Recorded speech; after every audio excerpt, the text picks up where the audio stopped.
आपण सर्व लोक हरिभाऊंना आशीर्वाद देण्याकरता या ठिकाणी आलोय। विक्रमगडमध्ये आल्यानंतर आणि पालघरमध्ये आल्यानंतर या ठिकाणी स्वर्गीय चिंतामण वनगाजी आणि स्वर्गीय विष्णू सवराजी यांची नेहमीच आठवण येते। विष्णू सवराजींनी या विक्रमगडचं अनेक वर्ष नेतृत्व केलं। एक सामान्यातला सामान्य अशा प्रकारचा नेता की जो असामान्य कार्य करत होता असे आपले विष्णूजी होते। मागच्या निवडणुकीमध्ये आपण डॉक्टर हेमंतला निवडणुकीच्या मैदानात उतरवलं होतं। दुर्दैवाने कमी मतांनी आपली सीट निवडून आली नाही आणि या ठिकाणी एक खंड पडला। पण आता पुन्हा एकदा आपल्याला संधी मिळाली आहे हे दाखवण्याची की विक्रमगड हे भारतीय जनता पक्षाचं आहे, ते महायुतीचं आहे, ते या ठिकाणी महायुतीच्याच पाठीशी उभं राहणार आहे। आणि म्हणूनच वर्षानुवर्ष आपल्यामध्ये काम करणारा एक नेता हरिभाऊ भोये यांच्या रूपातला आपण उमेदवार म्हणून या ठिकाणी आणला। आणि मला विश्वास आहे हरिभाऊ हा धनदांडग्यांचा नेता नाही, मोठ्या बापाच्या पोटी पैदा झालेला नाही, खूप त्याच्याकडे माल मसाला नाही, पण एकच त्यांच्याकडे गोष्ट आहे ती म्हणजे तुमच्या सुखदुःखात उपस्थित राहण्याची आणि ते सुखदुःख शेअर करण्याची क्षमता असलेला नेता आमचा हरिभाऊ भोये आहे। आणि म्हणून त्याच्या पाठीशी आपल्याला उभं राहायचं आहे। आपल्याला कल्पना आहे पालघर जिल्हा झाल्यानंतर या जिल्ह्याच्या विकासाकडे कोणी लक्ष दिलं असेल तर ते आपल्या सरकारने लक्ष दिलं। मी मुख्यमंत्री झाल्यानंतर पालघरचं मुख्यालय हे आपण त्या ठिकाणी तयार केलं।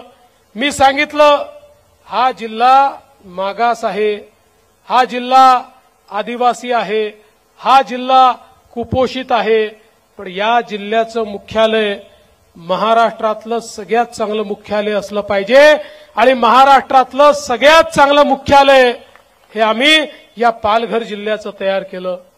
मुख्यमंत्री म्हणून काम करण्याची संधी मिळाली त्यावेळी या जव्हारमध्ये पिण्याच्या पाण्याची योजना असो, नगरपालिकेचे वेगवेगळे त्या ठिकाणी प्रोजेक्ट असो, कधीही निधीची कमतरता मी पडू दिली नाही। या सगळ्या भागामध्ये मोठ्या प्रमाणात आपण काम केलं।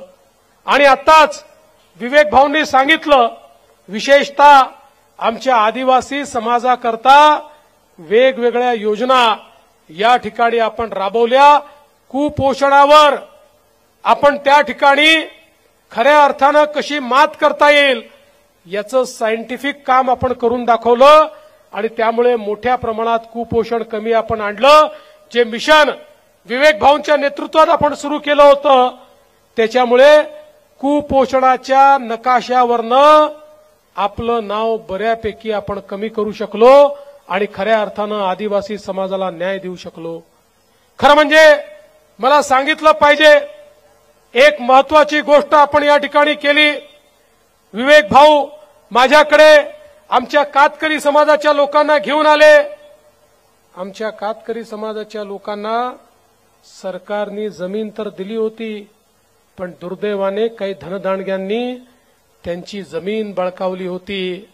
ज्याच्याकडे जमीन 1-1 कोटीचा आज ज्या जमिनीचा भाव आहे तो व्यक्ती ती बाई भांडे कुंडे घासत होती, 2 वेळ जेवायची देखील ददात तिची होती, अशा प्रकारची अवस्था होती। आम्ही सांगितलं चालणार नाही, ही जर कातकरी समाजाची जमीन असेल त्या कुटुंबाला द्यावी लागेल आणि इतक्या वर्षानंतर त्या कातकऱ्यांना त्या बंधनातनं आपण मुक्त केलं आणि त्यांची जमीन त्यांना परत केली, त्यांच्या जीवनामध्ये परिवर्तन घडवण्याचं काम आपण केलं।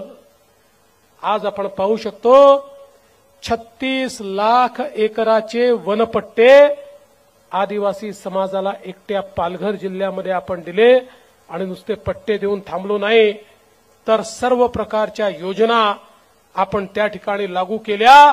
अगदी पीएम किसान योजना देखील त्याच्यावर लागू केली आणि वेगवेगळ्या प्रकारे आपण आदिवासी समाजाला मदत केली. मी मुख्यमंत्री असताना निर्णय केला.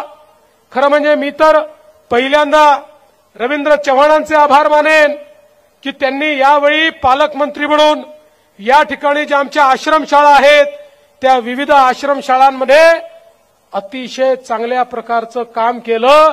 या आश्रमशाळा मॉडेल आश्रमशाळा करण्याचा त्यांनी प्रयत्न केला. पण त्याच वेळी आपल्या सरकारने निर्णय घेतला आणि ठरवलं की आपल्या आदिवासी पोरांनी केवळ आश्रमशाळेमध्ये का शिकावं, त्यांना नामांकित शाळांमध्ये शिकता यावं. 50,000 रुपये 1,00,000 रुपये ज्या ठिकाणी फी आहे अशा नामांकित शाळांमध्ये त्यांच्या ऍडमिशनची आपण सोय केली. आज दरवर्षी 50,000 आदिवासीची मुलं शहरातल्या नामांकित शाळांमध्ये शिकतात आणि त्यांची सगळी फी राज्य सरकारच्या वतीनं आपण भरतो. बंधू भगिनींनो, आपण बिरसा मुंडा जोड रस्ते योजना आणली, पीएम जनवन योजना आणली. योजनेच्या अंतर्गत 24,000 कोटी रुपये आपण दिले. आपला या ठिकाणी ज्या आदिम जाती आहेत त्यांना मदत करण्याच्या दृष्टीनं वेगवेगळ्या प्रकारच्या योजना आणून आमच्या आदिवासी समाजाच्या जीवनामध्ये परिवर्तन घडवण्याचं काम आपण केलं.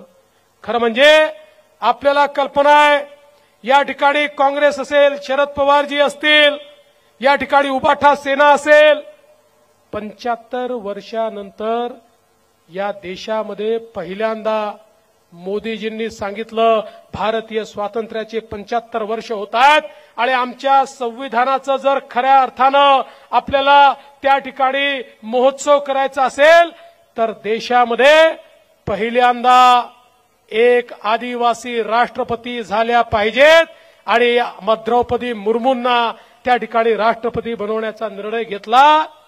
दुर्दैव बघा, 75व्या वर्षी स्वातंत्र्याच्या याच उबाठा सेनेनं, शरद पवारांच्या या राष्ट्रवादी काँग्रेस शरद पवारनं आणि काँग्रेस पक्षानं त्यांचा विरोध केला आणि द्रौपदी मुर्मू यांना हरवण्याकरता जंग पछाडलं.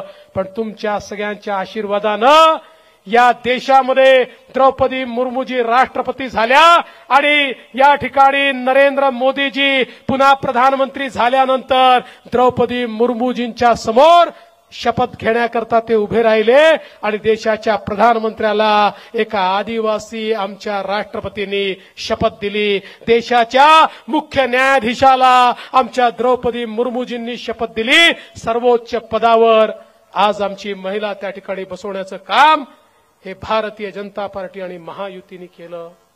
बंधू भगिनींनो, आज या भागामध्ये विकास झाला पाहिजे म्हणून इतकी वेगवेगळी कामं आपण केली. पण सगळ्यात महत्वाचं 2019 साली आपण घोषणा केली होती पालघरमध्ये आपल्याला मेडिकल कॉलेज सुरू करायचं आहे. दुर्दैवाने 2.5 वर्ष सरकार नव्हतं. सगळा प्रस्ताव बांधून ठेवण्यात आला. पुन्हा सरकार आलं. आपले रवींद्र चव्हाण पालकमंत्री झाले. मी रवीला सांगितलं, रवीजी